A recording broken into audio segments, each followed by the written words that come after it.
Hello guys. അങ്ങനെ അവസാനം PM-ശ്രീ പദ്ധതി തൽക്കാലം മരവിപ്പിക്കുന്നു എന്നുള്ളതാണ് ഐയുടെ സമ്മർദ്ദത്താൽ CPIM ഇപ്പോൾ എടുത്തിരിക്കുന്ന തീരുമാനം എന്ന് പറയുന്നത്. ഇന്നത്തെ മന്ത്രിസഭ ബഹിഷ്കരിക്കാനായിരുന്നു CPI മന്ത്രിമാർ നിന്നിരുന്നത്. ഏതായാലും ഇനി അത് തൽക്കാലം അങ്ങനെ അങ്ങ് പോട്ടെ. ഇനി അടുത്തൊരു കാര്യം, നമ്മുടെ കേരളത്തിലെ BJPയുടെ സംസ്ഥാന അധ്യക്ഷനായിട്ടുള്ള രാജീവ് ചന്ദ്രശേഖരനെതിരെ കർണാടകയിൽ ഒരു ഭൂമി കുംഭകോണ കേസ് വന്നിരുന്നു. അപ്പോൾ അതുമായിട്ട് ബന്ധപ്പെട്ട് അദ്ദേഹം വലിയ രീതിയിലുള്ള ഒരു മറുപടി ഒന്നും തന്നിട്ടില്ല എന്നുള്ളതാണ്.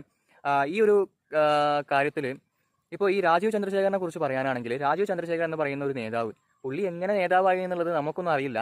ഇപ്പോൾ തന്നെ മറ്റ് നേതാക്കന്മാരാണെങ്കിലൊക്കെ ഇപ്പോൾ സുരേന്ദ്രനെ പോലുള്ള മറ്റ് നേതാക്കന്മാരാണെങ്കിലൊക്കെ തന്നെ ഇത്തരത്തിൽ BJPയിൽ പയറ്റി തെളിഞ്ഞ് ഒരുപാട് സമരങ്ങളൊക്കെ നടത്തി നേതാവായിട്ട് വന്നിട്ടുള്ള ആൾക്കാരാണ്. പക്ഷെ രാജീവ് ചന്ദ്രശേഖരനെ ഒരു പക്ഷേ കേന്ദ്രമന്ത്രി ആയ സമയത്തൊക്കെ ആയിരിക്കും ആൾക്കാർ അറിയുന്നത്. അല്ലാതെ പ്രത്യേകിച്ച് ഒരു പാരമ്പര്യമൊന്നും രാജീവ് ചന്ദ്രശേഖരൻ ഉണ്ടെന്ന് എനിക്ക് തോന്നുന്നില്ല.